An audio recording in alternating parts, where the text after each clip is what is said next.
This is a prophecy about Bavel, which Yeshayahu the son of Amat saw. Hoist a banner on a high mountain, shout to the invaders, beckon them to enter the noble gate. I have ordered my holy ones, summon my heroes eager and bold to execute my anger. Listen, a tumult on the mountains. It sounds like a vast multitude. Listen, the uproar of the kingdoms and the nations gather together. Adonai Svaot is mustering an army for war. They come from a distant land, from beyond the horizon. It's Adonai with the weapons of his rage to lay waste to all the earth. Howl, for the day of Adonai is at hand, destruction coming from Shaddai. This is why every arm will hang limp and everyone's courage melt away. They will be crippled by panic, seized with pain and agony, withering like a woman in labor, looking aghast at each other, faces aflame. Here comes the day of Adonai, full of cruelty, rage, and hot fury to desolate the earth and destroy the sinners in it. For the stars, the constellations in the sky will no longer give their light. The sun will be dark when it rises, and the moon will no longer shine. I will punish the world for its evil and the wicked for their iniquity. I will end the arrogance of the proud and humble the insolent of the tyrants. I will make humans rarer than gold, scarcer than the Ophir's pure gold.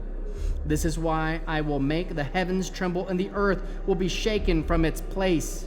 At the wrath of Adonai Svaot on the day of his fierce anger, then, like a haunted gazelle, like sheep with no one to gather them, everyone will heed back to his own people.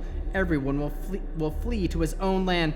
Anyone found will be pierced through. Anyone caught will fall by the sword. Their babies dashed to pieces before their eyes. Their houses looted. Their wives raped.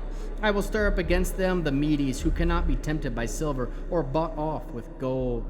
Their bows will tear young men to pieces. They will have no pity in the fruit of the womb. Their eye will not spare children. Thus Babel, the jewel of kingdoms, the pride and glory of the Casdim, will be like Sodom and Amorah when overthrown by God. It will never again be inhabited, never lived in through all generations. Arabs will not pitch tents there, nor shepherds bring their flocks, but wildcats will lie there. Their houses will be full of owls, ostriches will live there, and wild goats will dance there. Jackals will howl in their palaces, and wild dogs in their temples of delight. Its time is close at hand. Its days will not last long. For Adonai will have compassion on Yaakov. He will once again choose Israel and resettle them in their own land, where foreigners will join them, attaching themselves to the house of Yaakov. Peoples will take and escort them to their homelands, and the house of Israel possess them in the land of Adonai as male and female slaves. They will take their captors captives and rule over their oppressors. Then, when Adonai gives you rest from your suffering and trouble from the hard service imposed on you, you will take up this taunt song against the king of Bavel. At last the oppressor is stilled, his arrogance is ended. Adonai has broken the staff of the wicked, the scepter of the rulers which furiously struck down peoples with unceasing blows, angrily beating down nations with relentless persecution. The whole earth is at rest and quiet. They break into song, the cypress rejoice over you with the cedars of the Lebanon. Now that you are laid low, no one comes to cut us down. Sheol below is stirred up to meet you when they come. It awakens for the ghosts of the dead, who were leaders of the earth.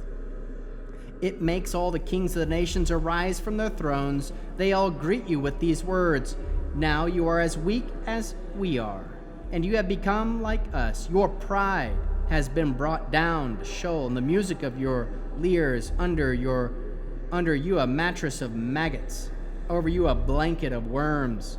How did you come to fall from the heavens, morning star, son of the dawn? How did you come to cut the ground, conqueror of the nations? You thought to yourself, I will scale the heavens, I will raise my throne above God's stars. I will sit on the mount of the assembly far away from the north. I will rise past the tops of the clouds. I will make myself like the Most High. Instead, you are brought down to Sheol, to the uttermost depths of the pit. Those who see you will stare at you, reflecting on what has become of you. Is this the man who shook the earth, who made kingdoms tremble, who made the world a desert, who destroyed its cities, who would not set his prisoners free? All other kings of the nations, all of them lie in glory, each in his tomb. But you are discarded, unburied like a loathed branch, clothed like a slain who was pierced by the sword, then fall to the stones inside a pit. Like a corpse to be trampled underfoot, you will not be joined with those kings in the grave, because you destroyed your own land. You have brought death to your own people. The descendants of evildoers will be utterly forgotten. Get ready to slaughter his sons for the iniquity of their fathers. They won't arise, take over the earth and cover the world with their cities. I will arise against them, says Adonai Svaot. I will cut off from Babel name and remnant, offshoot and offspring, says Adonai. I will make it a haunt for the hedgehogs. I will become a swampy waste.